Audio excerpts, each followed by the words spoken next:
Queridos, a paz do Senhor, é um grande prazer estar aqui com vocês para ministrar mais uma aula. Hoje é a aula de número 4, que traz por título A Queda da Raça Humana. Nós falamos na lição de número 3 e Deus criou o homem e a mulher. Foi uma lição muito boa, muito dinâmica. Eu creio que foi uma aula muito criativa de todos os professores. Hoje nós vamos falar sobre a queda da raça humana. Tem comigo o professor Marcelo e o professor Jason aqui. Hoje é o presbítero Marcelo, já foi consagrado a presbítero. Deus possa abençoar nessa carreira que não é fácil. Hoje nós vamos falar sobre a queda da raça humana. Tem dois grandes homens de Deus comigo. Eu quero iniciar essa lição deixando um grande abraço às pessoas que têm compartilhado a nossa lição, que têm se inscrito em nosso canal. Se inscreve no nosso canal para que você receba os nossos vídeos. Toda semana nós postamos um novo vídeo. Temos o prazer de estar hoje aí entre os maiores do Brasil e fora do Brasil falando a respeito de Jesus e principalmente divulgando a EBD, Escola Bíblica Dominical. Nós somos a EBP, Escola Bíblica de Professores em Foco, aqui da ADTO, Assembleia de Deus Ministério Teófilo Otoni. Eu quero iniciar essa lição mandando um grande abraço para a Kátia Vânia, e junto com a Kátia Vânia está o Júlio, a Genímia, a Isabel da Assembleia de Deus de Itaguaçu, lá no Espírito Santo, ao Valdinei Botelho, ao Daniel Souza, ao meu amigo Cleone Alves, que sempre pede lição. Grande abraço para vocês, meus amigos. Está conosco e sempre estuda um grande amigo nosso, amigo do Marcelo, amigo íntimo do Marcelo, Marinho, da Igreja Batista, lá em Vila Betel, aqui em Teófilo Otoni. A Shirley de Nova Iguaçu, da Assembleia de Deus Fé para Vencer. O Marmo Fernandes, meu amigo Marmo Fernandes, sempre pede lição. O Luiz Ricardo de Paulo, da Igreja Remidos por Cristo, São Bernardo do Campo, lá em São Paulo. Grande abraço para vocês, que Deus os abençoe. Essa aula será a mesma coisa das aulas passadas, porém com um tópico diferente. Nós iremos ler tópico a tópico, iremos discutir tópico a tópico. Tem aqui hoje o professor Marcelo, a minha amiga Rosiméia, que estava sentindo falta do Marcelo. Eu falei com ele ontem, aniversário dele, e ele está aqui porque você sentiu falta dele. Então vamos iniciar essa lição com o meu amigo Marcelo, o presbítero Marcelo, fazendo a introdução e vamos discutir tópico a tópico. Para voltar aqui, meu querido, está em casa. A paz do Senhor para os irmãos. Vamos, pois, então à introdução.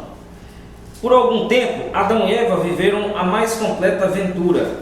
Aquela harmonia, porém, estava para ser quebrada por uma personagem sinistra e inimiga de todo homem. No entanto, se o diabo supôs que a obra divina achava-se arruinada para sempre, enganou-se, porque Deus, em seu infinito amor, já havia elaborado desde a fundação do mundo o plano de salvação para resgatar-nos do pecado. A queda de Adão haveria de ser revertida por Jesus Cristo através de sua morte na cruz.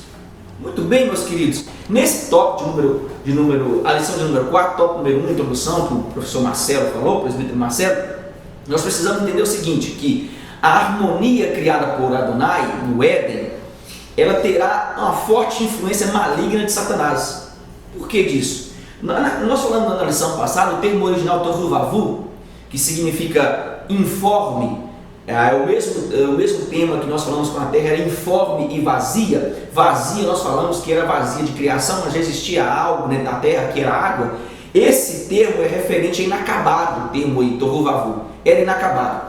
Agora, esse termo vai recair sobre o homem, porque o pecado agora, ele vai entrar no homem, o homem vai cair, o homem vai pecar contra Deus, e ele vai entrar num processo chamado processo de deformação. Isso significa que o homem inacabado, ele passará por um processo após a queda, que é o afastamento de Deus. Isso é tohu vavu, inacabado, ele passa a ser deformado pelo pecado, e ele só poderá assumir um corpo semelhante ao primeiro Adão quando Jesus arrebatar a igreja. Então esse processo tohu vavu, que era sobre a terra, agora vai reinar sobre o homem, e ele só vai assumir um novo corpo quando Jesus arrebatar a igreja, quando nós estivermos no céu. Ok, meu querido? Preste bem atenção nisso aí. O que era lançado sobre a terra, a maldição lançada sobre a terra pelo próprio Deus, Satanás lança sobre o homem, e agora o homem fica inacabado, ele fica deformado por causa do pecado. Há um afastamento do homem de Deus, ok? O professor Marcelo quer falar alguma coisa, meu querido? Baseado também nessas colocações introdutórias da nossa lição, nós percebemos também que esse fundamento dessa teologia da queda basicamente que o homem, a partir do momento que ele desobedece a Deus, ele entra num processo de involução. Infelizmente, talvez muitos deles até a depravação completa. O homem começa a ter, a partir dessa tendência, vai evoluindo, vai aliando-se ao mal, vai tendo pensamentos ruins e atitudes maldosas que desagradam a Deus. De encontro a isso, nós temos aí já na criação, no período da criação, Deus já fala que tem a válvula de escape, o recurso de salvação, de resgate do homem, que é Jesus Cristo. Professor Diego, sim, meu querido, fica à vontade. Colocação muito bem feita, né, a respeito disso. Uma vez que o homem está afastado de Deus, ele está propício a todo mal e a toda a influência maligna. Então, assim, o que o pecado é? É o que Isaías profetiza dizendo ao povo. O que o pecado é? Separação entre o homem e Deus. O homem foi criado para quê? Para viver no jardim, plantado no jardim ali, estando com Deus ali, em uma harmonia de intimidade e convivência, uma amizade, e a função do pecado a função do pecado é exatamente essa. O que Satanás queria? Queria tentar destruir a obra-prima da criação, que somos nós, seres humanos. Como é que ele faz isso? Ele entende que uma vez que a gente está distante, vai acontecer a mesma coisa que aconteceu com ele. Ele deixou de ser o regente dos céus, o anjo de luz, e hoje ele é conhecido como maligno, dragão, o senhor das trevas, e assim por diante. Então, ele tendo esse conhecimento, ele está tentando fazer a mesma coisa com o ser humano, afastar o homem de Deus, para que o homem entre nessa involução que foi comentada pelo professor Marcelo aqui nessa manhã. Então, a função do pecado é exatamente essa: afastar o homem de Deus para tentar manchar, borrar a imagem e semelhança que foi da criação inicial. Bom, gostei desse tópico, introdução muito boa. Anote aí para você levar para a sala. Eu vou continuar no tópico número 1, professor Jason, que diz o paraíso no Éden. Pode ficar à vontade, meu querido. Tópico 1. Após haver plantado um jardim no Éden, nele o Senhor colocou o homem que criara. Dali caberia a Adão governar o mundo como representante de Deus na terra. Ele tinha como tarefas cultivar a terra e ganhar e guardar o jardim. Adão deveria fazer a cultura da terra. Ele não somente a cultivaria, como dela haveria de criar invenções, utilidades, ciências e artes. Observemos que o Éden localizava-se numa região abundante em ouro, e conforme está escrito em Gênesis 2, 11 e 12, e continua: ao criar Adão, Deus o dotou de muitas habilidades. Eu vou pegar, eu sei que tem muita coisa guardada sobre o Éden e sobre Gênesis.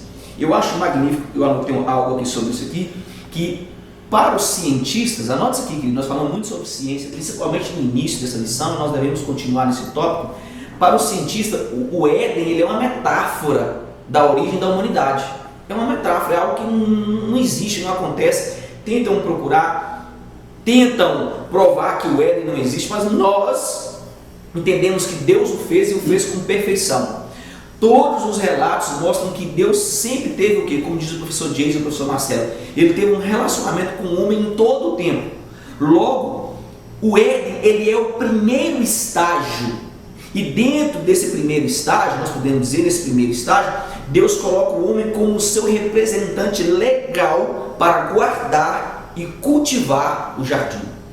Essa teoria, nós precisamos entender que é Deus colocando o homem com uma capacidade de pensamento, uma capacidade de intelectualidade que o próprio Deus tinha de guardar, cultivar. Ele estava numa região rica, e isso é magnífico. É Deus dizendo ao homem: eu confio em você, a minha obra que eu terminei. Nós vamos entender que quando ele termina a terra, ele faz o homem e coloca o homem para cuidar, significa: eu estou dando para você cuidar, estou te dando autoridade para você cuidar. O homem tinha autoridade de colocar nomes ali. Isso é perfeito, meu querido. Professor Marcelo, professor Jason, fica à vontade, viu, meus queridos? Na criação do início, a gente vê que Deus ele dota o homem de todas as suas, digamos assim, suas habilidades. Qual é a ordem de Deus ao criar o homem? Você vai dominar a terra sobre os peixes, sobre os animais. O homem, como a gente vai ver mais à frente, e como a gente já viu aqui no tópico 1, o homem foi dotado pelo próprio Deus de habilidades próprias para poder cultivar bem a terra. A gente percebe que Adão não é simplesmente uma obra do criacionismo, do evolucionismo, como a teoria diz, que os camaradas, os homens das cavernas, com a pedrinha lá para tentar achar fogo. Quando a gente lê a história de Adão e percebe que ele tem uma facilidade de chamar os animais, olhar para eles e conseguir dar nomes para eles. Você imagina, milhares de animais e um ser humano ter a capacidade de dar nomes a cada um deles, simplesmente olhar e de repente dar um nome. Isso aí é nada mais nada menos do que digamos assim, o chip do próprio Deus que foi colocado em Adão. Adão tinha exatamente as mesmas características de Deus, um ser dominador, um ser que governa. Essa era a função do homem aqui na terra, e cuidar desse jardim. Foi para isso que Deus nos dotou dessas habilidades. Pegando um gancho aí no que o nosso querido irmão Disso falou, agora não é mais. Aqui agora, a professora Cris mudou esse negócio de gancho por causa da explosão do Big Bang. É centelha agora. Centelha? Centelha. Então vamos à centelha. Então, bem colocada essa posição da criação, e o homem também com as características que Deus deu, a inteligência, a forma de entender as coisas, de dar nome. O homem tinha a capacidade de entender as características particulares de cada animal. Ele entendia que a ovelha era um animal mais manso, entendia que o leão era talvez o animal que dominaria todos pela sua força, pela sua velocidade, e entendia também que a serpente era um animal diferenciado. A serpente era um animal astuto. E mais à frente nós vamos ver que Deus, após criar a mulher, e Adão nada faz para explicar para a mulher, falar assim: todos os animais aqui você tem que tomar cuidado com o leão é um animal carnívoro, devorador, tem que ter cuidado com outros animais, talvez alguns animais peçonhentos, né? Talvez veio aí o medo das mulheres das baratas, né? Mas talvez não deu um ênfase maior à serpente, um animal diferenciado, um animal astuto, que a Bíblia mesmo nos informa a respeito disso. E o homem sendo dotado do seu livre-arbítrio foi o problema, nós vamos ver à frente, foi o principal foco para a sua queda. O princípio do foco veio a partir do livre-arbítrio, que o homem, usando mal dessa permissividade de Deus, dessa graça de Deus que já agia, entendemos que a graça de Deus já agia na vida do homem naquele momento, a partir que criou o dotado do livre-arbítrio, ele usou mal disso aí, fez mau uso, e a consequência todos nós sabemos. Eu acho de extrema importância nós falarmos para o professor que hoje a igreja é o Éden na terra. Se nós pararmos para analisar, nós somos um jardim fechado, onde nós precisamos cultivar o amor, cultivar a união, que está em falta na igreja hoje. Queridos, coloque isso na sua igreja. Às vezes nós precisamos entender que Deus tem a igreja como um Éden aqui na terra. Nós somos a terra prometida para o povo que está precisando de misericórdia, precisando de paz. Agora, quanta ênfase nós temos de problemas, de brigas na igreja, de divisão dentro da igreja. Querido, o que era para ser jardim está se tornando deserto.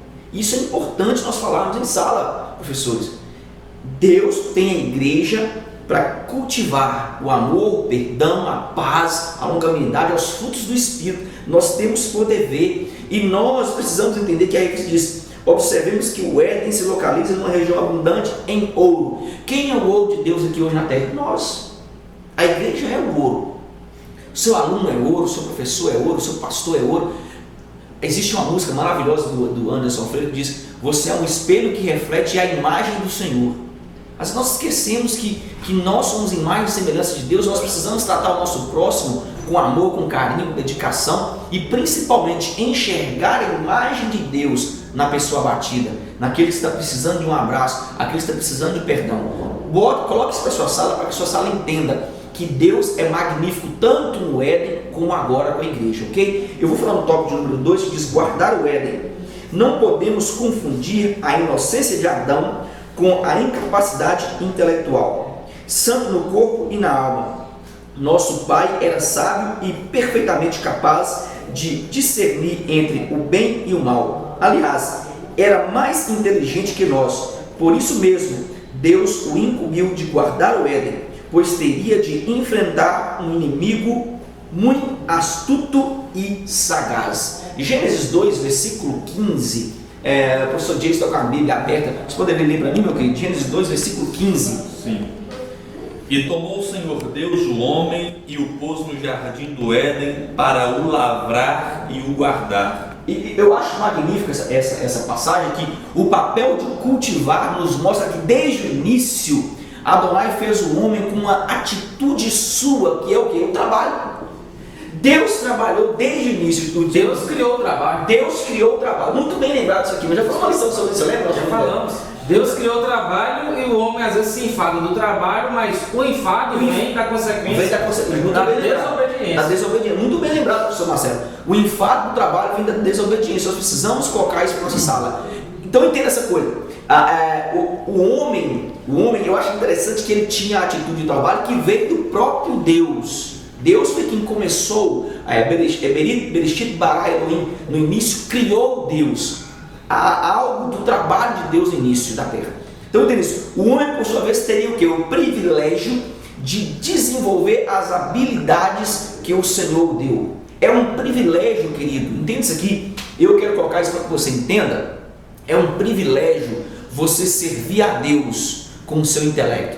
É um privilégio você servir a Deus com sua pregação. É um privilégio você servir a Deus como diácono. É um privilégio você servir a Deus como presbítero, porque é algo que Deus desenvolveu em você.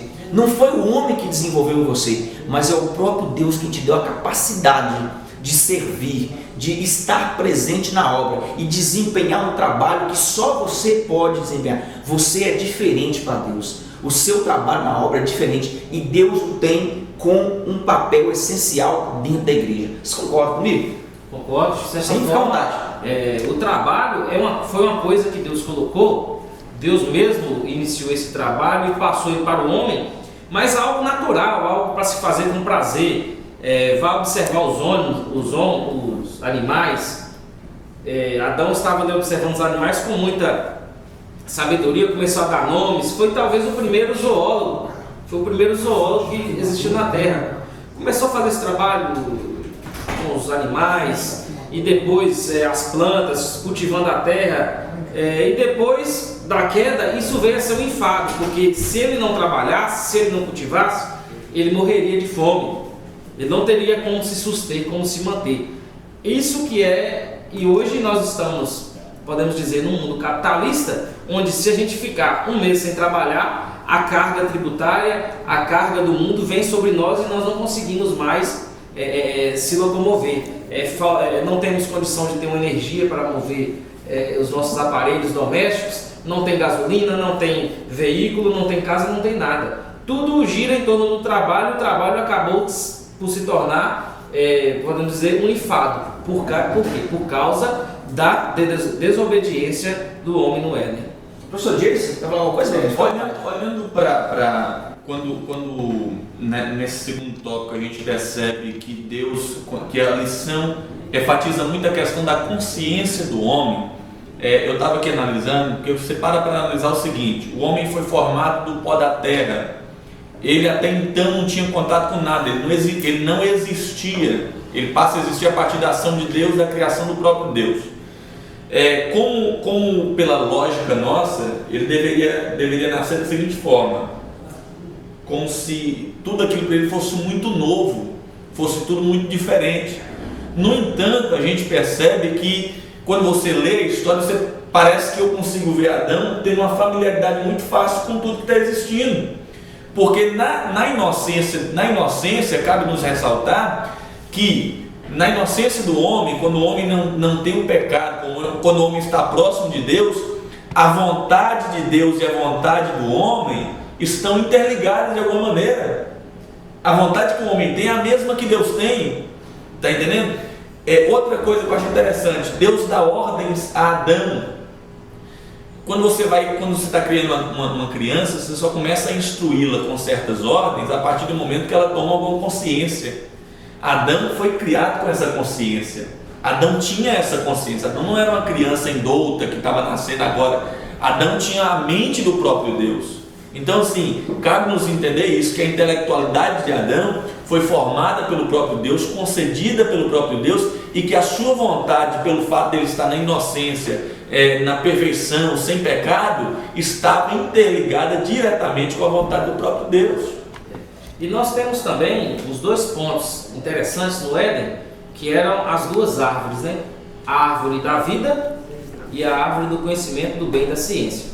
O homem, ele já tinha um determinado conhecimento e ele tinha uma íntima comunhão a Deus. Então eu pergunto aos queridos aqui, o homem, naquela situação que ele se encontrava, já com a sua consciência natural, normal, sadia e uma completa comunhão com Deus, vocês não entenderiam que ele poderia ter acesso a todo o conhecimento possível que Deus pudesse passar para ele? Mas não, ele preferiu um caminho diferente, preferiu o caminho da desobediência, porque por mais que as pessoas tentem colocar a culpa em Eva, o que aconteceu? Deus falou, está aqui o jardim, estão aqui as árvores, todo fruto, vai cultivar a terra, vai dar nome aos bois, dar nome aos animais, mas aquela árvore é da vida, mas aquela árvore ali, você não vai tocar.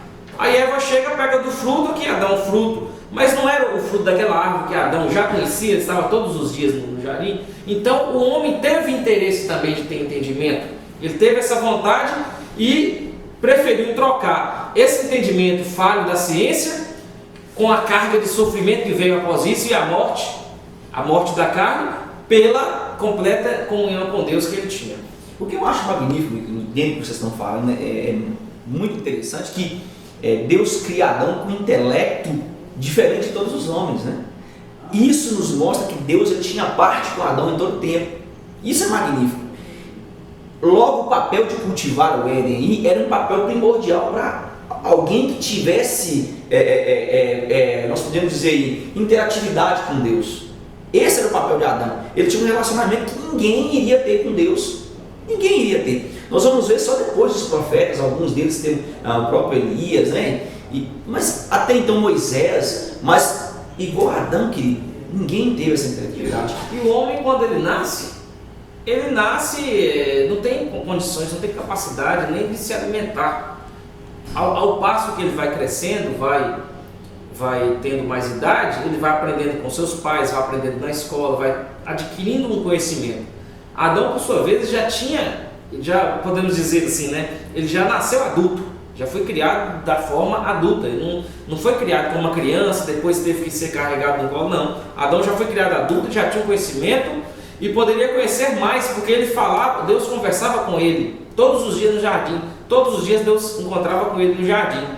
Aí Deus resolveu criar a mulher para o homem, e o homem, em vez de aproveitar dessa comunhão que ele tinha com Deus, falar, aqui nós temos um Deus que cuida da gente, que fala com a gente todo dia, isso aqui é certo, isso é errado, não. Adão se corrompeu com os desejos, fez mau uso, podemos dizer assim, do livre-arbítrio. Eu acho nesse tópico muito importante nós dizermos em sala que por que então guardar o jardim nesse tópico? Por que guardar o Éden? Querido, nós precisamos entender que o inimigo de Deus estava em todo o tempo em ao redor ali.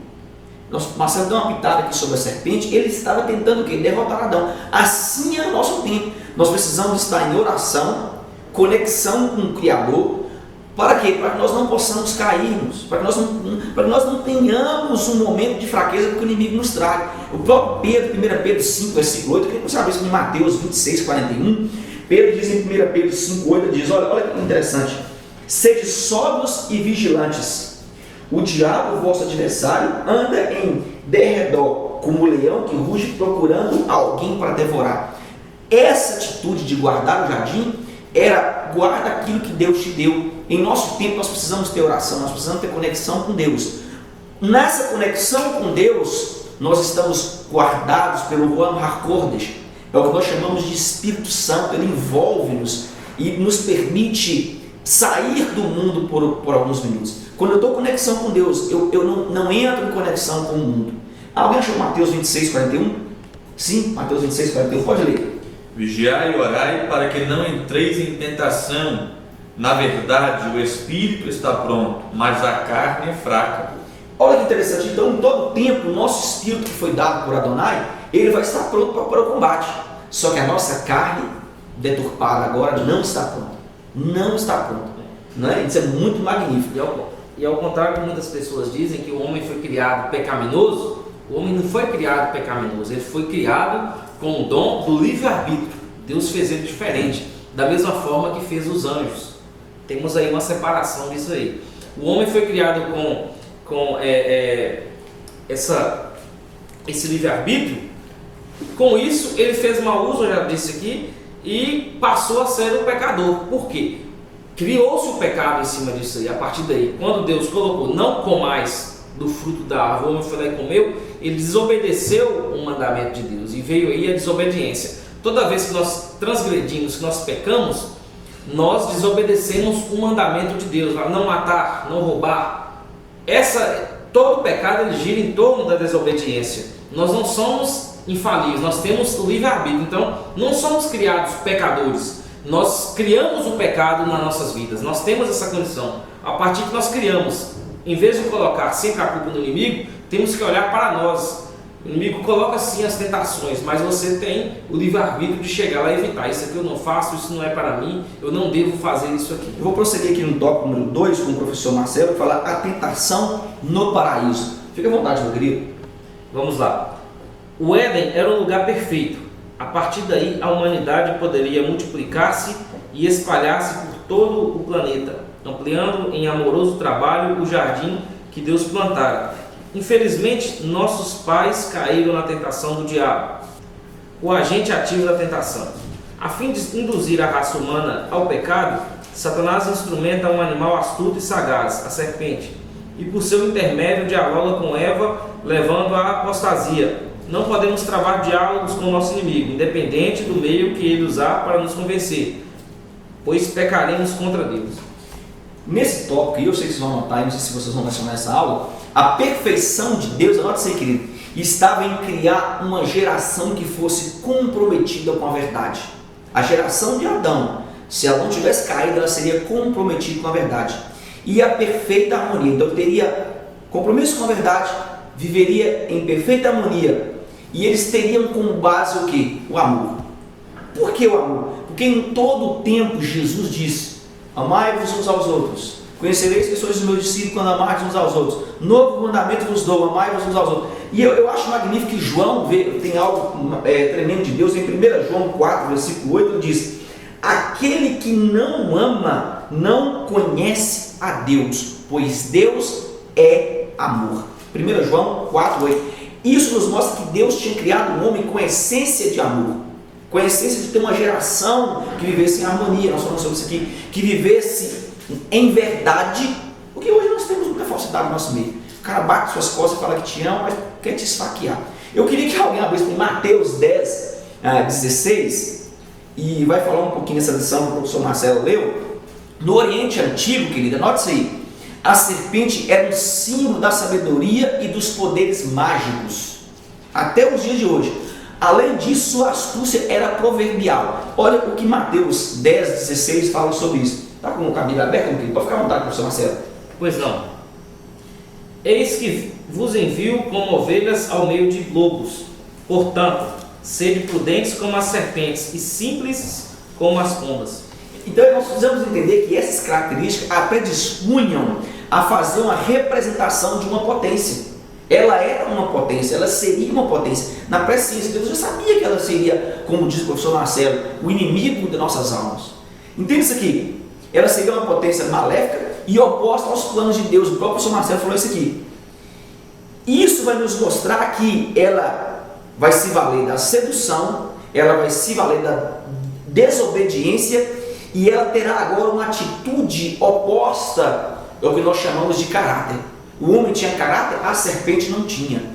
Satanás vai utilizar esse símbolo para tomar como forma o seu desenvolvimento após isso. Por isso, mais tarde, a serpente foi identificada, inclusive na Bíblia, como o próprio diabo. Apocalipse 12, vou pedir ao professor James, Apocalipse 12, o versículo 9, para que leia para mim, e o Marcelo 20, versículo 2, nós vamos ver que mais tarde ela assumiria, o próprio Satanás assumiria essa forma, e a Bíblia vai chamá-lo de serpente. Apocalipse 12, versículo 9, o Senhor diz assim: e foi precipitado o grande dragão, a antiga serpente, chamada Diabo e Satanás, que engana todo mundo.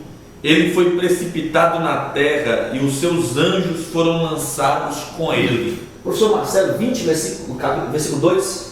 Ele prendeu o dragão, a antiga serpente, que é o diabo e Satanás, e amarrou por 1000 anos. Então nós vamos ver uma veracidade de Deus em pegar a representação do que Satanás usou e continuar, para que nós possamos entender que nós devemos ser prudentes como rápidos e prudentes como a serpente, mas também mansos e humildes como a pomba. Eu só queria falar algo sobre isso, eu sei que você queria falar. Eu queria falar, sim, claro, a respeito desse diálogo que Eva teve com a serpente. Não sei se vocês perceberam, isso foi a primeira sessão espírita da Bíblia. A primeira sessão espírita que se tem na Bíblia. E o autor nos relata, nos alerta, claro, que não devemos ter diálogos com o Satanás. Eva pecou tendo esse diálogo com a serpente. Onde já se viu uma serpente falar? Tinha uma coisa de errado. Alguma coisa estava errada com aquela serpente. E Eva deu assunto à serpente, deu um papo para a serpente deturpou a Bíblia e o que aconteceu todos já sabem. E hoje a gente vê alguns líderes evangélicos de outras denominações, às vezes aparece uma pessoa possessa de espíritos imundos, ela chega: quem é você? De onde você vem? O que você está fazendo? Se o demônio, se o inimigo, ele é o pai da mentira, qualquer coisa que você perguntar para ele, ele vai proferir uma mentira. Então não é um ser que você deve dialogar com ele. Jesus não dialogava com os inimigos, ele chegava e falava: sai dele, espírito imundo. Aí teve uma certa ocasião na Bíblia que o demônio ainda pergunta: deixe-me ir na manada de porcos lá em Gadara, e Jesus permitiu que ele fosse para a manada de porcos, mas Jesus não ficava batendo papo com o demônio, perguntando qual é o seu nome, se é Zé Pilintra, se é Trancaú, o que você vai fazer, não tinha nada disso não. Esses aí são nomes que ele mesmo cria para poder enganar o homem, para poder colocar talvez uma situação folclórica para que o homem não creia que aquilo seja realmente uma verdade. Elias, pegando a centelha do que vocês estão falando, a gente analisando o que o tópico 2 está nos dizendo, a tentação no paraíso, eu estava aqui, eu me recordei de algo. O tópico passado fala de guardar o Éden, guardar o jardim. Onde cabe isso hoje para a gente? Qual é o nosso jardim de relacionamento com Deus? Eu estou falando não do externo igreja, estou falando do interno, nós como igreja do Senhor interno, nosso relacionamento pessoal com Deus. Quando a gente vai falar de guardar esse jardim, nós vamos ter que olhar para nós mesmos, olhar para dentro de nós, que nós temos esse relacionamento. Esse relacionamento hoje acontece dentro de nós através de Cristo. Aí a gente vê a tentação no paraíso, o agente ativo. Quem é o agente ativo? Satanás, a antiga serpente, o diabo. Ele é o tentador, ele é o provocador de todos os males. Ele veio para matar, roubar e destruir. Então assim, olhando essa situação, eu me lembrei de outro jardim. Eu lembrei do jardim do Getsêmani. Se você parar para analisar os dois jardins, o primeiro, o que acontece? Eva está passeando no jardim sozinha e ela se depara com a serpente. O que acontece? A serpente teve uma legalidade para entrar ali. Alguém que cuidava do jardim não cuidou do jardim direito e deixou ela perambular por ali. E o que acontece no jardim do Getsêmani? Você não encontra Satanás perambulando perto de Jesus. Jesus está ali guardado em oração com o Pai. Ninguém, nem Satanás, consegue se intrometer nesse relacionamento. O que eu quero passar para vocês é algo que é uma aplicação pessoal. Nós, como igreja do Senhor, como servos de Jesus Cristo, como professantes da fé cristã, nós precisamos guardar a nossa vida cristã e a nossa integridade espiritual para que não sejamos enganados por Satanás e não permitamos que ele perambule em nossos corações, causando discórdias, como o irmão Elias já falou aqui, causando falta de amor, falta de compaixão, fazendo com que nós deixemos de exercer o nosso papel cristão. Porque quem não exerce o papel cristão, na grande realidade, está vivenciando uma manifestação do tentador na sua própria vida, no seu próprio jardim. Apocalipse vai dizer: guarda o que vocês têm, para que vocês não percam a sua coroa. O que é isso? Guarda o teu relacionamento com Deus, guarda a tua vida com Deus, guarda o que você tem com Deus, a tua salvação com Deus, o que você tem com Cristo, para que Satanás não entre, não filtre na tua vida. Existe um Provérbios, né? Em Provérbios vai dizer, Provérbios não, Cantares, se não estou enganado, vai dizer sobre as raposas e as raposinhas, Elias, Cantares, né? Guardai a sua vinha das raposas e das raposinhas. Então, assim, Satanás está todo o tempo tentando filtrar a nossa vida, tentando infiltrar dentro dela para estragar esse relacionamento com Deus. Então, eu queria enfatizar isso para a gente. A gente precisa guardar o jardim para que não permita que Satanás, como agente ativo, venha ser causador dessa desunião, dessa desconexão com o próprio Deus. Eu queria que o senhor, quando jogasse os rascunhos dessas pregações, jogasse perto de mim para que eu possa pegar, né? Deu uma pregação, esses dois jardins, né? Esses dois jardins aí. Dá uma pregação. Talvez domingo, se eu for ter uma oportunidade, eu vou falar sobre isso. Né? Joga esses rascunhos perto de mim. Aqui não tem uma lixeirinha, mas deveria ter. Vou jogar esse rascunho aqui perto de mim. Eu vou continuar aqui no professor Jason sobre o agente passivo da tentação. Fica à vontade, meu querido. Adão era o guardião do Éden. Todavia, não soube como resguardar a esposa, que acabou sendo seduzida pelo diabo. Iludida, Eva pecou. E vendo a mulher que aquela árvore era boa para se comer, e agradável aos olhos, e árvore desejável para dar entendimento, tomou do seu fruto e comeu, e deu também ao seu marido, e ele comeu com ela. Adão e Eva deixaram-se levar pela concupiscência da carne, pela concupiscência dos olhos e pela soberba da vida, conforme em 1 João capítulo 3, versículo 16. Adão e Eva pecaram de forma voluntária e cônscia. Biblicamente, são os responsáveis pela introdução do pecado no mundo. Eu acho magnífico, eu anotei algo que estava na revista, que a raça humana, anote isso aqui, a raça humana ela está ligada a Deus mediante a fé em sua palavra como verdade absoluta. Nós estamos ligados a Deus através da fé na palavra e nós a temos como verdade absoluta. O pecado desenvolvido em Eva, ele era elaborado por alguém de origem ardilosa. Esse termo ardilosa aqui, essa expressão, ela tem um sentido negativo. Trata-se de uma astúcia que não exclui o que nós chamamos de engano e fraude. Esse termo, astúcia aí, no original, nós vamos ver que Satanás ele utiliza de alguém em um momento só. Nós podemos dizer que a mulher estava desacompanhada.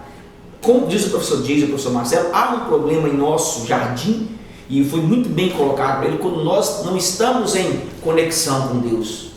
Isso é magnífico. Então essa astúcia aqui, ele vai utilizar nos momentos em que você se sente só, em que você se sente o último da terra. Querida, nesse momento que Satanás encosta para tentar tirar você dos atributos de Deus, tentar tirar a presença de Deus.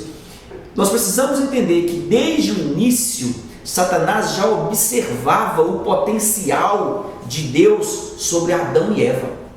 Assim, em nosso tempo, Satanás ele vê o potencial de Deus em sua vida. Ele vê o potencial de Deus na vida do professor James, na vida do presbítero Marcelo, e ele vai ficar cercando, esperando o momento para tirar o potencial de Deus da sua vida.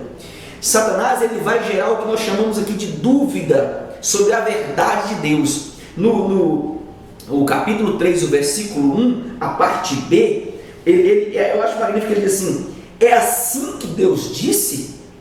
Não comereis de toda a árvore do jardim do Éden? Olha a astúcia de Satanás. Uma pergunta, é por isso que Jesus nunca respondia uma pergunta, ele sempre respondia com a outra pergunta. Eu acho magnífico que Deus não está falando sério. Deus não está falando sério. Deus não está falando sério para você. Quer que você vai morrer? Não. Eu acho magnífico isso aqui no ditado popular, na teologia, nós chamamos de antinomianismo. O que é antinomianismo? Antinomianismo é um termo cunhado por Martim Lutero, do grego "havre", que é contra, e "voites", que significa lei. Então, é crença que a lei de Deus era negativa. Eles estão entendendo que hoje para nós, o que nós chamamos de homofobismo, outra coisa que a igreja está passando, a perseguição aí, eles acham que nós estamos indo contra a lei de Deus, porque Deus aceita a todos de qualquer forma. Querido, isso é antinomianismo. Nós estamos pregando a verdade, nós estamos contra a lei de Deus, não. Esse termo aqui é Satanás tentando colocar a mesma dúvida que colocou sobre Eva. Vocês estão errados, vocês estão pregando coisa errada, Deus aceita-nos com os nossos pecados. Querido, não existe. A própria Bíblia diz que ficarão de fora os cães, os mentirosos, os homossexuais. A Bíblia é perfeita, principalmente a Bíblia judaica diz os homossexuais com a linguagem moderna. Então, esse antinomianismo, ele não cabe à igreja hoje. Nós não acreditamos nisso, não. Nós vivemos segundo a palavra, que nossa fé é baseada na palavra. Nós não vamos... Tiago, há um texto magnífico em Tiago 1, o versículo 15. O próprio James falou um pouquinho, que a revista fala sobre isso, que nós devemos entender que nós não precisamos andar pelos nossos olhos. Nós andamos por fé. Fé, querido. Achou em Tiago 1, o versículo 15? Sim. Depois, havendo a concupiscência concebido, dá à luz o pecado, e o pecado, sendo consumado, gera morte. Quantas pessoas na igreja, por causa dos olhos, está pecando? Porque é uma festa bacana, porque a igreja de fulano de tal está fazendo a mega boate, e a concupiscência dos olhos, querido. Fica à vontade, meu querido. Eu acho importantíssimo, a essa altura do campeonato da igreja cristã na terra, a gente enfatizar muito a respeito de liberdade cristã e libertinagem. Existe uma diferença, existe um abismo enorme de diferença entre essas duas colocações. Qual é a maior intenção de Satanás hoje de empregar na cabeça da juventude, que é o que o irmão Elias falou aqui? Hoje basta colocar um nome gospel e tudo tá bom. E aí você pode se esbaldar, você pode relembrar a tua vida no mundão, só basta colocar gospel no meio e tá bom demais. A maior intenção, quando nós vamos olhar o capítulo 2 e 3 de Gênesis, onde está a criação, a formação e depois a queda do homem, nós vamos perceber que no governo divino, no governo de Deus, existem leis, existem regras, e o homem não as obedece por obrigação. O homem as obedece por amor ao seu Criador. Isso se chama liberdade cristã. Você é livre para escolher, e por ser livre para escolher, você escolheu Cristo, você escolheu obedecer a palavra, você escolheu servir a Deus e não a carne. É conforme a gente lê em Romanos 6, quando vai falar de liberdade do pecado, livres do pecado, é isso é liberdade. É uma vez livres do pecado, servimos ao Senhor com alegria e amor, porque Ele nos amou primeiro. Agora escuta, o que é libertinagem? É o que Satanás fala. Qual foi a regrinha que o Senhor falou para vocês, Adão? Qual foi a regrinha que o Senhor falou com você, Eva? Não comerás? Para com isso, moça. Isso é coisa do passado. Libertinagem. Satanás não segue regras, por isso foi expulso do jardim. Ou melhor, por isso foi expulso do céu. Então, assim, o maior intuito dele neste tempo é impregnar na cabeça da nossa juventude, das igrejas, a libertinagem. Venha para Cristo como está, permaneça como está. O Evangelho não nos ensina assim. Venha para Cristo do jeito que você está. A igreja tem o dever, a igreja está aqui para te acolher e te abraçar, mas curar tuas mazelas, impregnar na tua alma a palavra de Deus, para que você viva em obediência ao seu Criador. Há um conselho entre eles, um conceito entre os jovens hoje, que diz assim: quem disse que Deus proibiu dançar? Miriam dançou, meu querido. O pecado. O pecado, muito cuidado com isso, né? Esse detalhe. Esse detalhe é o professor Marcelo que contar. Não, então tem essa questão a respeito sobre o fruto, né? Eu queria falar um pouco sobre o fruto do Éden. Tem essas ilustrações em várias ilustrações, desde criança a gente aprende que o fruto é uma maçã. Na verdade, a Bíblia não forma que tipo de fruto que é esse, se realmente é uma fruta, se é uma fruta que se pode fazer, que a gente conhece, pode comer. Mas o que deu interesse nessa fruta, talvez porque colocou a maçã, que é uma fruta bonita, o cheiro é agradável, o sabor dá vontade. Quando você vê uma maçã, você tem vontade de morder, de comer. Talvez por isso foi colocado dessa forma, mas entendemos na Bíblia que esse fruto, como está descrito em Gênesis capítulo 3, versículo 6, e vendo a mulher que aquela árvore era boa para se comer, agradável aos olhos e árvore desejável para dar entendimento, tomou do seu fruto e comeu, e deu também a seu marido, e ele comeu com ela. Agradável aos olhos, concupiscência dos olhos, né? Desejável para dar entendimento, soberba da vida. Fala, a pessoa queria já ser independente. Fala, não, esse negócio de Deus chegar, ter que falar comigo todo dia, me explicar como funcionam as coisas, ter que conversar com Deus sobre isso, está por fora. Eu quero ter meu próprio entendimento, eu quero ser independente. Já partiu daí o primeiro interesse da mulher de ser independente, de querer ser mais do que o homem, ser mais que Deus e ter conhecimento de tudo que havia sem consultar a Deus. E a partir daí o homem entra nessa jogada, caem os dois, descritos aqui nos demais versículos, e foram abertos os olhos de ambos e conheceram que estavam nus, e cozeram folhas de figueira e fizeram para si aventais. Entenderam que eles existiam um corpo, começaram a entender a respeito das coisas da vida, porém veio essa carga sofredora que o homem carrega até hoje, do pecado. O homem tem o interesse de fazer coisas que desagradam a Deus, o inimigo está aí para tentar, para fortalecer esse interesse, e o homem cai por muitas vezes. Queda do homem gerando várias consequências trágicas na humanidade. Você vê aí, a gente liga a televisão, tem uns conflitos entre países aí, aberrações. Recebi um vídeo no WhatsApp essa semana, um senhor, se diz pastor, criou uma seita, que é a seita de Jesus homem. Ele diz que ele é o próprio Jesus reencarnado. É um absurdo, isso é um absurdo, e tem várias pessoas, eu não sei se ele até tatuou no braço do anticristo, o símbolo que muitos acreditam ser o símbolo do anticristo. Agora eu não sei qual é o interesse dele, se realmente é um interesse satânico ou se ele tem o interesse de enriquecer, que é o que já conseguiu, que são ofertas milionárias que a igreja dele recebe. Ele anda com vários relógios de ouro, pulseiras, carros caros, mansões caras, e pessoas seguem aquilo ali com facilidade. Na igreja dele pode ter relacionamento homossexual, pode matar, pode tudo.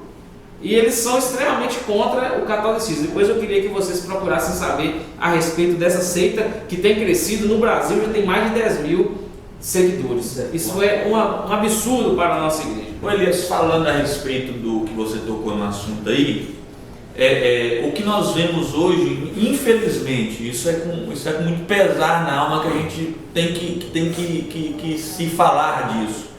O que mais está levando as pessoas a esse afastamento de Deus, a essa consciência ou esse pensamento de libertinagem, é nada mais, nada menos do que a falta da palavra. O que está nos faltando hoje é a palavra.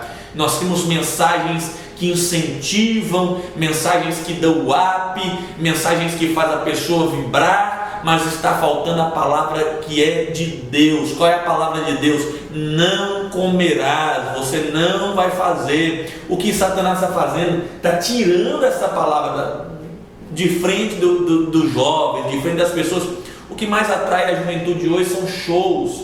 O que mais atrai a juventude hoje são baladas gospel. O que mais atrai a juventude hoje são cantorias, e está faltando palavra. O povo não quer mais a palavra, porque a palavra não é simplesmente este oba-oba que a gente está ouvindo, não, irmão. A palavra confronta, porque nós, na condição de pecadores, nós temos uma vida inteira para se retratar com Deus, e a palavra confronta, a palavra te coloca contra a parede, a palavra aponta o teu erro.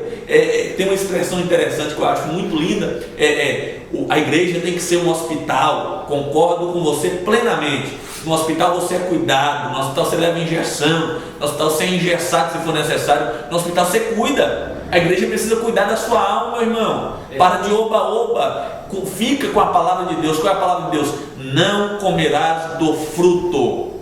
Eu acho magnífico que, se nós formos estudarmos a geografia do Éden, nós vamos ver que os frutos nunca seriam a maçã.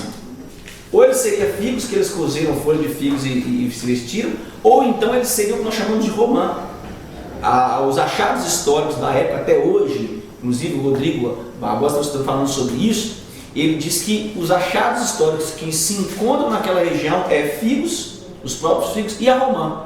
Então, nós vamos ver que há uma deturpação do próprio Evangelho para trazer para o meio secular esse termo aí, porque era algo bonito, né? Agradável aos olhos. E esse fruto pode ter desaparecido também, pode ter sido desaparecido da mesma forma que Deus escondeu a árvore da vida, esse fruto pode ter desaparecido. Achei interessante aqui o nosso irmão desse falando que a igreja é um hospital, mas hoje também não pode ser um hospital do SUS, né? Um hospital do SUS que é todo avacalhado, você vê pessoas morrendo lá, precisando de mantimento, precisando de ajuda, precisando da saúde. As igrejas, muitas delas, não são igrejas saudáveis, a igreja não traz nada de saúde, só quer preocupar. Enriquecimento, teologia da prosperidade, meus amigos que gostam de pregar isso aí, muito cuidado. Vocês estão maquiando a salvação, vocês estão criando uma maquiada, dando uma maquiada na salvação, pregando algo, uma vida próspera aqui na terra e se esquecendo da vida eterna, que é muito mais importante. Eu vou deixar um conselho aos meus amigos que sempre nos assistem: igreja que não compra templo, igreja que não adquire nada com os membros, ela é uma igreja que está querendo somente enriquecer. Porque um pastor que zela pelas ovelhas, ele tem um tempo, ele procura não pagar aluguel porque ele sabe que é muito caro. Nós temos diversas igrejas aí no Brasil hoje que é estourada e que ela não tem um tempo próprio. Se ela decidir fechar amanhã, acabou, ela vai embora, ninguém sabe quando é que o líder está e acabou. Os fiéis ficam na rua. Então o pastor, ele parte de um princípio de criar algo para os membros, ter algo para os membros, ok, meu querido? O tópico de número 3 diz: o juízo de Deus. Satanás enganou, mentiu e prometeu o que nem ele mesmo possuía. O juízo de Deus, portanto, não tardaria a vir sobre a serpente, sobre a mulher e sobre o homem. Tópico número 1 diz: sobre a serpente. Devido à sua natureza, a serpente é um tipo perfeito de Satanás, esperta, sagaz e oportunista. Agora ela seria obrigada a comer pó. Mesmo no milênio, quando a natureza dos animais for restaurada, ela não será redimida de sua degradação. Em seguida, Deus decreta a inimizade entre a serpente e a mulher, como também a promessa da redenção. E porei inimizade entre ti e a mulher, e entre a tua semente e a sua semente. Esta te ferirá a cabeça, e tu lhe ferirás o calcanhar. Apesar da queda, Eva seria auxiliar de Deus. Veja suas declarações ao dar à luz Caim e Sete. Séculos mais tarde, Maria haveria de enaltecer o Eterno de Israel por ter sido escolhida como mãe do Salvador do mundo. Nesse tópico de número 3, eu acho de extrema importância você anotar, Gênesis 3, versículo 17, diz: a Adão, ele disse: por ouvir o que sua mulher disse e comer da árvore acerca do qual ordenei você a não comer dela, o solo é amaldiçoado por sua conta. Você trabalhará duro para comer dele enquanto viver. Bíblia Judaica, versão Gênesis 3,17. Entenda o seguinte, que o pecado dos seres humanos atrai a maldição sobre a terra, que é a morada deles e quem gera o sustento para eles. Deus, nós falamos de Adonai, ele não poderia amaldiçoar o homem, o qual ele abençoou. Aonde tem isso na Bíblia? Gênesis 1, o versículo 28 diz: Deus os abençoou e lhes disse: sejam férteis, multipliquem, encham e povoem a terra e dominem. Então Deus não poderia amaldiçoar o homem, mas Deus poderia amaldiçoar a matéria que ele foi criado. Essa matéria agora, ela geraria cardos, que nós chamamos de espinhos, e isso mudaria o viver, o modo de viver de todo ser humano. Entenda isso aqui, leva para a sua sala isso. A sua sala precisa entender que Deus não pode amaldiçoar o homem, mas amaldiçoa a terra. Nesse contratempo, nós vamos ver que serpente, o ato de comer pó, não significa que ela se alimente no literal do pó, mas ela teria que ter contato com o pó em todo o tempo. Ela teria que rastejar, respirar, e essa matéria significa que ela seria o tempo todo parte do pó, onde Deus criou o homem que não é nada. O pó não é nada, querido. Isso é uma questão de humilhação. Humilhação, muito bem lembrado. A forma dela se locomover, não que a serpente antigamente tivesse perna. Muito bem lembrado. Os pregadores falam que a serpente antes ela caminhava igual calango, depois ficou igual, sem perna. Não tem nada disso não. Não existe isso. Acaba com esse mito aí. Não acha mais isso em Israel. A serpente sempre rastejou, mas essa forma dela andar sobre o ventre e comer pó é uma humilhação. Ela sempre, quando ela passa, ela vai ser humilhada, mas não a serpente animal. Isso aí já levando pelo lado espiritual, se referindo diretamente à pessoa do inimigo. Eu acho magnífico que Deus a coloca para rastejar sobre a matéria que ela deformou. Isso é muito interessante. Ela deformou a matéria, que é o pó, então sobre o pó ela vai rastejar. Eu acho que você deve notar também que haveria entre ela e Eva, entre ambas, a inimizade, que nós chamamos aí a separação entre as duas. Deus agora faz uma promessa para Eva, e Eva agora, ela passa a ter esse nome Eva, por causa da queda, que ela não tinha, era macho e fêmea, mulher e homem. Ela vai se chamar Eva, que do hebraico significa Ravam. Ravam significa que tem vida, que geraria vida e esmagaria a serpente. Isso é magnífico, querido. Deus, mesmo o homem pecando, mesmo a mulher pecando, Deus já faz uma promessa dizendo que eles seriam que nós chamamos de Toledó, gerar a vida para pisar sobre Satanás. E essa questão da serpente, ela ser humilhada, humilhação maior.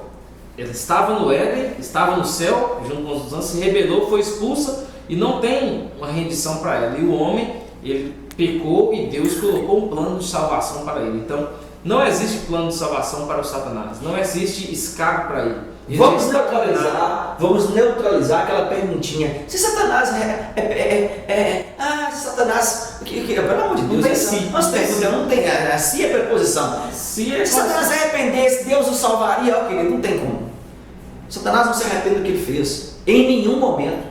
Vamos acabar com essa pergunta na sala de aula. Deus é soberano, né? Absoluto, a mesma coisa. O Satanás é mau por sua natureza própria. Ele escolheu viver isso e já está impregnado nele. E tem um caso a respeito dessa desobediência, que quando ele desobedeceu e rebelou com os anjos, antes desse momento, os anjos, eles tinham esse livre-arbítrio e tinham essa condição de mudar de opinião. A partir daí, os anjos que ficaram, eles não mudaram de opinião, e os anjos hoje são seres imutáveis. Os anjos não estão, como muitos dizem, se mais algum anjo rebelar. Não vai acontecer isso não. Eles são imutáveis, eles não vão se rebelar novamente, como aconteceu com essa primeira rebelião. Elias, interessante desse tópico é quando diz o juízo de Deus, vai falar exatamente da consequência do pecado. Eu acho que é importante enfatizar isso. Deus não é um Deus que pune, Deus não pune ninguém, Deus disciplina. A Bíblia sempre vai tratar Deus tratando com o homem não com punição, mas sempre com disciplina. O que é disciplina? É você dar um castigo e aguardar que após aquele castigo, quem foi castigado chegue-se ao arrependimento. A intenção de Deus ao castigar o seu povo quando peca, ao castigar o homem e a mulher quando peca, não é de puni-lo, não é de machucá-lo, não é de construir, até porque Deus o ama. Deus tem um amor que não tem explicação pelo ser humano. Todavia, quando Deus disciplina o homem, Deus está querendo que o homem se chegue ao arrependimento do seu ato e se volte novamente a aproximar-se de Deus. O que acontece quando o homem peca? É interessante nós entendermos que quando Adão e Eva pecam, no versículo 9, quando Deus desce no jardim, Deus os procura, porque o pecado esconde o homem de Deus. Quando o homem peca, o homem se esconde do próprio Deus. Ele não está mais apto a conversar com Deus, ele não está mais apto a um relacionamento com Deus. Quando a gente lê em Isaías 6, o versículo de número 5, quando Isaías dá de frente com o próprio Deus, Isaías vai dizer: ai de mim, que vou perecendo. Deus é justo, irmãos, Deus é santo. Uma vez que a gente peca, a gente se distancia dele, da santidade dele, nós estamos, como uma carreta, como se estivéssemos na frente de uma carreta. A santidade de Deus pode nos estraçalhar se a gente não se arrepender. É por isso que em Apocalipse a Bíblia vai dizer: todo idólatra, fornicador, sodomita, homicida, feiticeiro não herdará o reino de Deus. A colocação ali é para aqueles que são e não se arrependem disso. Eles estão com pecado em seus corpos, e automaticamente, quando a ira de Deus sobrevier, e cabe nos lembrar que Deus é um Deus que se ira, Salmo de número 7 vai dizer que Deus é um justo juiz e que Ele se ira todo dia, e diz mais, que nenhum dos perversos ímpios vão prevalecer. É a condenação. O pecado impregnado em nós vai causar nossa própria destruição. Qual é o intuito de Deus ao nos castigar? É dizer para a gente: se arrependa, volte o seu coração para mim, venha para mim. Deus não quer, Deus não fez o inferno para o homem. Deus não fez o inferno para o homem. O homem está entrando para o inferno de intrometido que é, irmão. Deus está dizendo: se arrependa, converta-se. Mas o homem, ele não quer, ele não aceita Cristo, ele nega a Cristo, nega o seu Criador. Então, assim, cabe nos entender isso aqui, irmãos. O juízo divino é real, a ira de Deus é real. O avivamento que a gente espera é um livramento da ira de Deus, porque avivamento gera arrependimento. Então, arrependimento gera vida. Deus está dizendo: é hora de arrepender. Deus está nos punindo muitas vezes para a gente chegar ao arrependimento. É isso que Deus quer. Muito bem colocado, gostei desse tópico. Eu vou prosseguir com o senhor, professor Jason, falar sobre a mulher, tópico número 2. Fique à vontade, meu querido. A fim de punir a desobediência de Eva, o Senhor torna-lhe a maternidade estressante e muito dolorosa. Não bastasse sujeita a mulher ao governo do homem, multiplicarei grandemente a tua dor e a tua conceição, com dor terás filho, e o teu desejo será para o teu marido, e ele te dominará. Apesar da queda, não são poucas as filhas de Eva elogiadas por sua incomum virtude e cooperação no reino de Deus. Temos algumas citações com Provérbios 31, 10 ao 30, 2 João capítulo 1, versículo 13. Sara, Débora, Esther, Maria e Priscila são apenas alguns desses belos exemplos que a gente tem na Bíblia. Anote isso aí, que é muito interessante nesse tópico. A consequência do pecado é posto sobre Eva de maneira que ela nunca mais esqueceria de seu ato, e nem a futura, como ela o termo original, Isha, mãe de multidões, Rava, mãe de multidões, as multidões que foram geradas através de Eva também entraria dentro de um princípio de não se esquecer do pecado de Eva. O que era a consequência do pecado? A dor do parto. Isso é magnífico. Até hoje, eu acho que quando a mulher vai ganhar menino, fala assim: Eva, por que você pecou? Outra coisa que eu acho magnífico, nós precisamos entender que quando nós pecamos, Deus, como disse o professor Jason aqui, Ele sempre está posto a perdoar, mas a consequência dos nossos atos virão como punição para que nós possamos aprender. Duas consequências que teve sobre Eva: primeiro, a dor do parto, e segunda, sujeição ao marido. Quantas as mulheres hoje brigam por causa disso? Quantas as mulheres hoje dizem que não, querida, é imposto sobre a mulher. Nós não somos machistas, principalmente nós da EBP aqui, que é isso, longe de nós, mas é imposto sobre a mulher que ela seria subjugada pelo marido.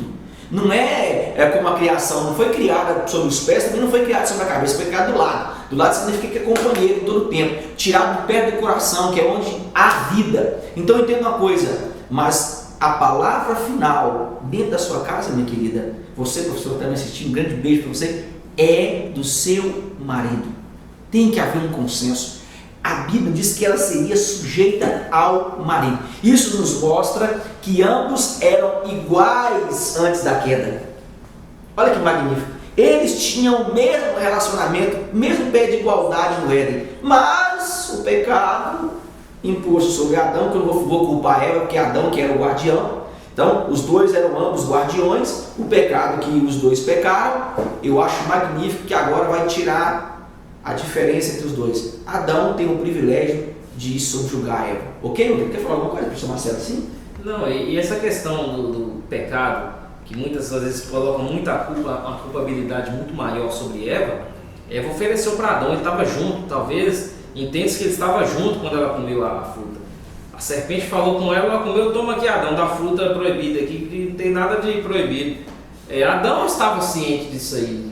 Aí depois ainda fala para Deus, Deus, a mulher que tu me destes. Então, ainda jogou a culpa em Deus, que Deus, se Deus não tivesse dado ele a mulher, ele não teria pecado. É a facilidade do ser humano de querer justificar todos os seus atos errados. O mundo hoje está em guerra porque o pessoal lá é um povo briguento, está tomando terra, está fazendo isso, por isso que vai matar. Faz-nos até concordar com absurdos quando vemos na televisão. Às vezes a gente vê uma pessoa assassina, um traficante, ele mata as pessoas. Quando ele morre, nós muitas vezes nos alegramos com isso. Morreu um traficante melhor do que um justo, mas nós esquecemos que aquilo para Jesus, aquilo não é um traficante, é um pecador como outro qualquer, é uma alma que perdeu a salvação. Nós precisamos refletir muito sobre as nossas vidas a respeito dessas colocações, dessas situações que acontecem na vida cotidiana. A igreja de hoje em dia, as mulheres da nossa igreja hoje em dia, elas estão sendo compradas pela ideia feminista do Brasil e do mundo. Isso. A ideia da independência, a ideia do nós temos que crescer agora, sobressair a tudo. E a realidade bíblica é a que o irmão Elias falou. O que eu acho interessante, esses dias eu fui tomado por uma frase de uma pastora, e aí eu até gostei da fala dela. Ela disse o seguinte, lembrando que ela é pastora, não a consagração, a título de consagração, acho que ela até é da Assembleia, mas é um título só o nome de comemorar, como é que eles falam? Honorífico. Por causa que é a mulher do pastor, somente por mero carinho, respeito. Ela fala o seguinte, a mulher hoje fica preocupada quando diz que ela tem que ser submissa ao esposo, à ajudadora, à adjuntora. E ela esquece do seguinte: o Espírito Santo é tido como o ajudador, nem por isso se tira dele o privilégio e nem tira dele a posição, a magnitude de quem ele é. Está entendendo? A mesma coisa cabe-se a nós como pessoas. Vocês são as ajudadoras, as adjuntoras. Isso traz a nós a responsabilidade de sim, como a palavra diz, subjugar, estar em cima, ser o cabeça, mas não tira de vocês de quem vocês são. Vocês são as mulheres que estão nos acompanhando, que estão do nosso lado, e que, como está escrito, nós devemos amar como Cristo amou a igreja, ou seja, dedicar-nos totalmente, amar vocês de tudo. Então, ser submissa, ser ajudadora, adjuntora, não retira de você quem você foi criada para ser. A gente precisa colocar isso em ideias suas, porque hoje em dia a ideia feminista é de que não, vocês são independentes, vamos enfincar a bandeira da liberdade, e na Bíblia não é assim. A gente vai ler em Provérbios e a mulher que está lá é uma mulher que trabalha, que acorda de manhã, que vai ajudar o marido com as despesas em casa, que vai cuidar da sua casa, dos seus filhos, mas que ainda assim é uma mulher valiosa, valorosa, e está subjugada ao seu marido, e isso, não tira o valor dela. Então a gente precisa enfatizar um pouco isso. Não é machismo, não é a ideia machista, nós não estamos aqui para isso, o Evangelho não está aqui para isso, mas a principal ideia da palavra do Senhor. Eu vou continuar aqui no tópico número 3 com o professor Marcelo, sobre o homem, o castigo, o juízo de Deus sobre o homem. Fica à vontade, meu querido. Deus anuncia Adão como responsável pela queda da humanidade. Conforme escreve o apóstolo Paulo, o pecado entrou no mundo não por uma mulher, nem pelo diabo, mas por intermédio de um homem. Por isso, o juízo divino recai com mais dureza sobre o nosso primeiro genitor, e por causa dele a terra faz-se maldita. Por causa de sua desobediência a Deus, os dias de Abraão e de seus descendentes seriam mais trabalhosos. Seu sustento seria obtido com um trabalho mais árduo e teria de conviver com adversidades e com o fim de sua própria existência. No suor do teu rosto comerás o teu pão, até que se te tornes a terra, porque dela foste tomado, porquanto és pó e em pó te tornarás. Adão viu a duras penas o preço de se desobedecer a Deus e a sua palavra. Eu acho magnífico nesse tópico aí, professor Marcelo estava lendo aí, que o pecado é originado em Adão pelo fato do mesmo ser responsável principalmente por ser o primeiro da criação. Primeiro, ele é responsável, e segundo, ele era o primogênito da criação. Então, o fato originado não foi em Eva. Nós temos que acabar com essa coisa de ficar colocando culpa em Eva. O pecado foi originado em Adão, porque ele tinha um privilégio. Se Adão não comesse, Deus traçaria um novo plano de salvação. Concorda comigo? Porque ele era o cabeça. Talvez Eva morreria e Adão permaneceria e Deus faz uma nova adjuntura padrão. É isso que nós precisamos entender. Então, entenda isso aqui. O pecado é originado em Adão pelo fato do mesmo ser responsável e principalmente ser o primeiro da criação.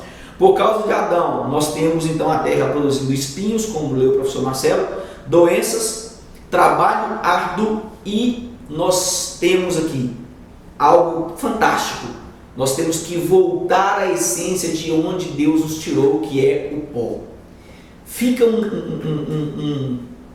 um texto maravilhoso para vocês em Eclesiastes, o Relete, no original, capítulo 11, versículo de número 9, que Salomão diz: jovem, a linguagem hebraica aqui, judaica, diz: jovem, se você gastar sua juventude apenas com diversão, se usar o seu tempo apenas para se alegrar, se seguir o seu coração enquanto viver e deixar os seus olhos servirem de guia, entenda que por todas essas coisas Deus o levará a juízo. Querido, faça o que você quiser, mas entenda uma coisa: Deus vai cobrar de você assim como cobrou de Adão. Então tenha uma vida consagrada, tenha uma vida de oração, como diz o professor Jason. Seja você parte da igreja atuante e vivificante que leva o nome de Yeshua em todo o tempo, ok? Eu vou despedir de vocês, quero deixar aqui um forte abraço e as considerações finais dos meus amigos que estão comigo nessa aula, professor Marcelo, professor Jason, fica à vontade, meu querido. Queridos, um abraço a todos por mais essa oportunidade, estamos juntos para poder estudarmos juntos a respeito da palavra do Senhor, que o Senhor possa abençoar a vida de todos, levem as informações para as salas de vocês, cuidem bem dos seus alunos, que Deus abençoe a vida de vocês. Foi um prazer mais uma vez poder cooperar com os irmãos, sempre nós vamos agora estar aqui junto com o irmão Elias está puxando a orelha da gente, mas a gente agora vai juntar com eles aqui mesmo e com a graça de Jesus. Nossa intenção aqui é compartilhar a palavra de Deus e crescer, porque eu aprendo mais aqui do que ensino, na verdade.